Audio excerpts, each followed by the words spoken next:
هرات کې د هیواد په کچه په لومړي ځل د 4.8 میلیونه ډالرو په لګښت د 200 میگا واټه بادي برېښنا تر ټولو ستره پروژه پرانیستل شوه. افغانستان او پاکستان خپلې اړیکې د سفیر کچې ته لوړوي. د دواړو هیوادونو د بهرنیو چارو وزارتونه وایي چې ډېر ژر به کابل اسلام آباد او اسلام آباد کابل ته خپل سفیر ور وپېژني.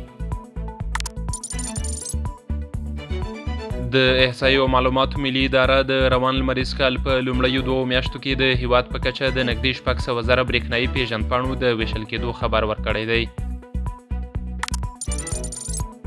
هرات کې د 1 میلیون ډالرو په لګښت د زراعتي تخمونو د تولید یوه کارخونه پرانیستل شوه چې په هر ساعت کې د 15 ټنه تخمونو د تولید وړتیا لري.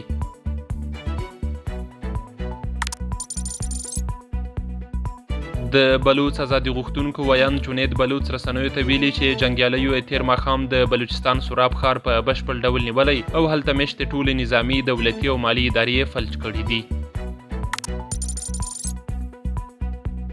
د نایجیریا په شمال کې له تېرې چهارشنبې ورځې راهیسې توندو بارانونو او سیلابونو تر دې دمه 119 کسان مړه کړي او زرګونه کورونه یې ویجاړ کړي دي.